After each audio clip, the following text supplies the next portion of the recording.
You are always 1 second of strength away from a completely different life. It just takes one little second of strength. And I think we're all in the pursuit of what matters most.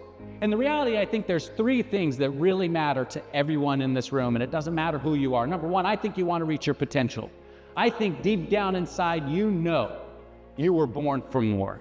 I hope you feel that inside. Number 2, I think that we want to help other people, right? We want to be these future leaders that help other people reach their potential. We have the power to do that with who we are. And number 3, I think we just want to be a little bit happier. And nobody is disqualified from these things. Every single one of you has that potential deep down inside of you just waiting to come out, but you've got to let it go.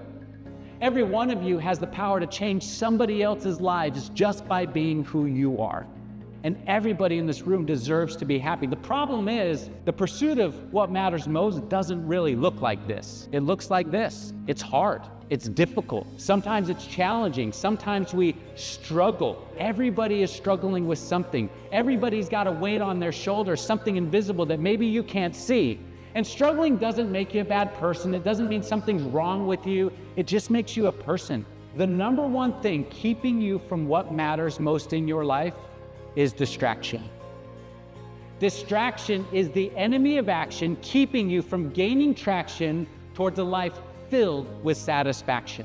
There's 2 types of distractions that everybody in this world struggles with right now. Number 1 is those external distractions. You know exactly what they are. All of you have it, right? Smartphones, social media. And number 2 is those internal distractions. For some of you, the biggest challenge you face in life isn't out there. It's right in here. It's those limiting beliefs that keep us stuck on the staircase of life. The 4-inch screen in your hand is strong enough to make you believe that short-term pleasure, instant gratification, is greater than the long-term satisfaction that comes with pursuing what matters most. They want you to sit down on the staircase of life and scroll for the rest of time. I think that sometimes we say words like this: I'm not enough.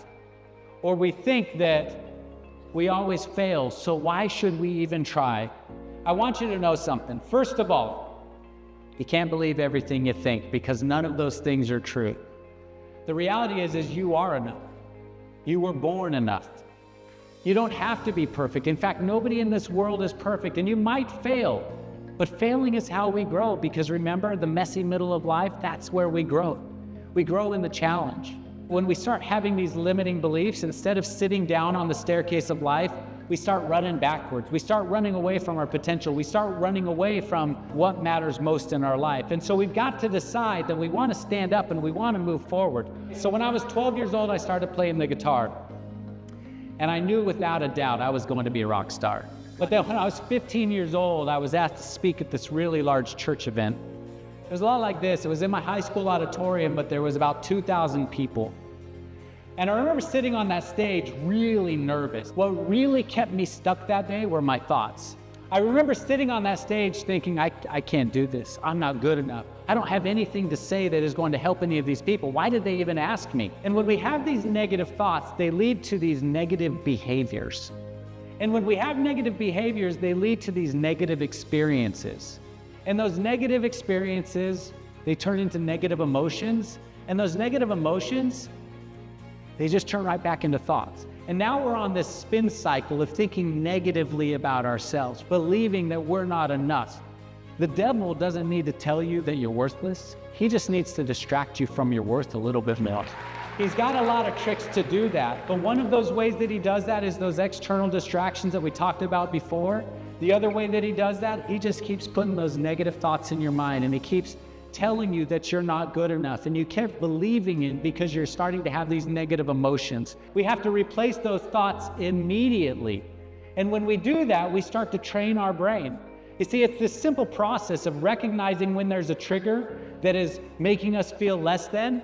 When we feel that trigger, all we have to do is we have to recognize that we have the power in 1 second of strength to take an action. And so that day I was sitting on that stage scared to death in front of 2,000 people. I was like, Tanner, if you want to be a rock star and you want to play music in front of hundreds of thousands of people, if that's what you want to do, then you can't be scared of this moment.